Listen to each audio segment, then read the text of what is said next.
The earth shakes as you transform. The pain is so great that you don't even yell because the brain can't even comprehend what this feeling is. Your bones and flesh stretch and collapse in a fury of splinters and nails. Your skin flays into canvas sails. Your lungs exhales a moan as it flattens to planks of wood. Like the murky blood clay of a sculptor, your form slowly coalesces to the vision of its maker. Shimmering in the sea waves and the warm breeze, you float regally as you realize the heft and yet ephemeral lightness of your newly transformed ghost shipness. You spend the next few hours soaring in your elation as you circle the world. In one moment, you experience the sun kissing your sails on a tropical island. In the next, you submerge yourself in the pitch dark blackness of the deep, deep ocean. And as you finish the final chorus of Aladdin's A Whole New World, you're suddenly overcome with a sense of loneliness. You shudder your sails and slowly trudge to a stop. Your wood planks vibrate like a sigh, and you start thinking about your previous life. You want someone, something, anything to see your sadness. But like a ghost, the world simply passes you by. But at that very moment, a voice calls out, "I hear you."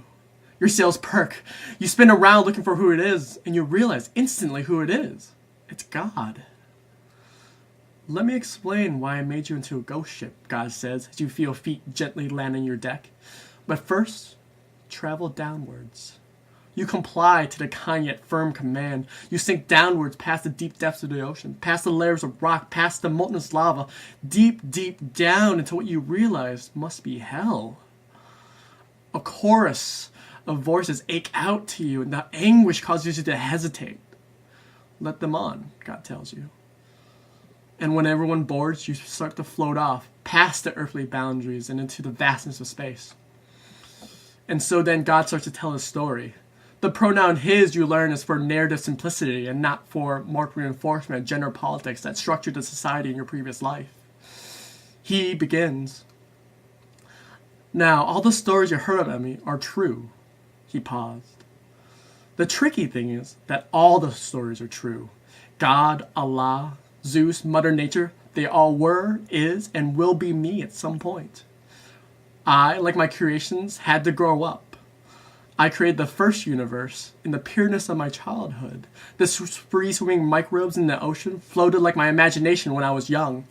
And when they evolved, so did I.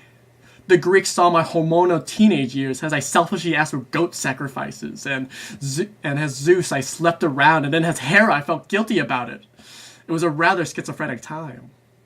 And slowly, though, I matured and developed a sense of morality. And so I made heaven and hell as the Christian God. And all was stable for a while, a rather easy relationship. But a few years ago, I started taking liberal arts classes, and lately I've realized that it's far too simplistic to think in binaries, in terms of black and white, good or evil, heaven or hell. This is where you come in, Ghost Ship. I am tasking you with the responsibility of transporting every soul and myself. You think for a moment. You don't disagree, but you wonder where God wants to take everyone. "Ah, that's easy," God replied. "Everywhere." When you exist above the confines of time, you quickly realize the false notion of a destination. There is only a journey, Ghost Ship. And so you will be our guide. And don't be afraid of getting lost. There's no such thing.